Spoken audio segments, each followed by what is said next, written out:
un breton. J'ai commencé dans l'agriculture avec l'histoire de mes parents, puisque mes parents sont agriculteurs.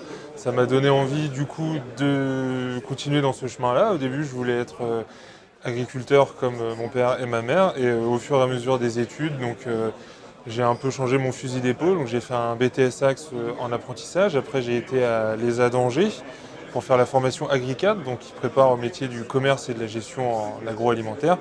Et j'ai terminé l'année dernière par une formation complémentaire, donc le Master 2 AIA, à l'IEDREA, qui nous a notamment enseigné parmi plusieurs thématiques, tout ce qui est les politiques internationales, la sécurité alimentaire, tout simplement quelque chose qui donne une ouverture plus grande que l'ouverture franco-française que l'on peut avoir.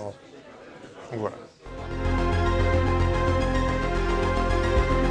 Alors moi du coup à la suite de ces études-là, j'ai rejoint une structure qui s'appelle Braze Europe. Donc c'est une association qui représente au niveau de Bruxelles d'une part les organisations de producteurs agricoles situées en Bretagne ou du moins qui ont une activité en Bretagne. Et donc cette association-là représente aussi tout ce qui est la première transformation.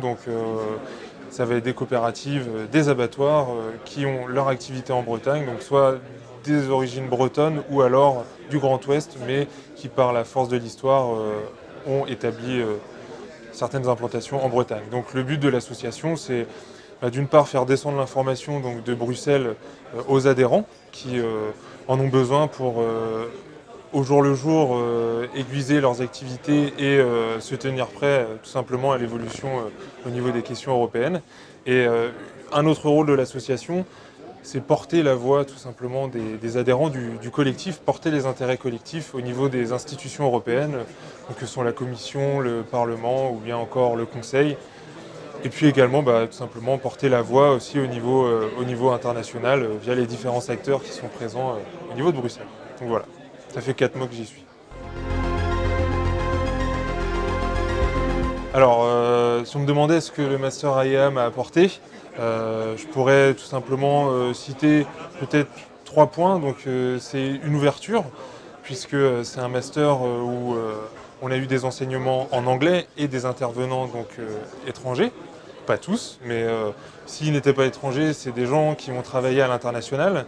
Donc l'ouverture, peut-être aussi une certaine rigueur dans les analyses et dans la restitution, tout ce qui est tout simplement savoir analyser quelque chose et l'écrire correctement dans une synthèse, dans une note, puisque dans mes parcours précédents, j'ai plus été tout simplement formé sur les techniques de négociation, le commerce, la gestion, mais pas tout l'aspect, on va dire, littéraire qui est très important pour faire passer des idées et faire avancer les choses.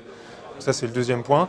Et ensuite, le troisième point, c'est aussi un réseau, le réseau de l'IEDREA, puisque beaucoup d'intervenants sont des anciens de l'IEDREA.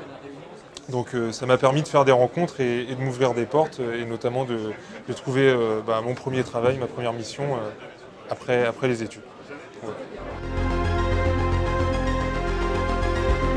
Donc, suite aux 70 ans de l'IEDREA, suite à cette journée, ce qui a marqué mon esprit, c'est peut-être pas forcément la question la plus importante au niveau des enjeux de l'agriculture qui a été posée, mais c'est l'intervention des 3 délégations sur l'agribashing, donc la délégation suisse, la délégation italienne et la délégation roumaine, donc tout simplement puisque ça apportait une certaine note d'authenticité à cette journée où l'on a beaucoup parlé de l'international, sans avoir forcément des acteurs de l'international, donc des gens d'autres pays. Et ces personnes-là nous ont permis de voir un petit peu l'histoire de ces pays au plus près.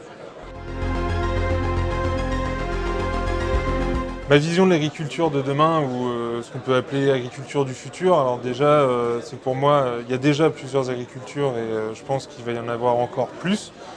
Par exemple l'agriculture urbaine ou l'agriculture biologique, l'agriculture conventionnelle et bien d'autres. Donc moi j'ai une vision positive, malgré tout ce qu'on puisse voir dans les médias, que ce soit au niveau national ou international, les problématiques d'agribashing ou de l'agriculture qui est un métier qui n'attire pas. Je le vois tous les jours autour de moi, et d'anciens collègues de promo ou même dans ma famille. Des gens, des jeunes qui portent des projets, qui s'installent et ça marche. Tout simplement, L'avenir, il est là et il faut le tracer, et il faut se le construire et pas le subir.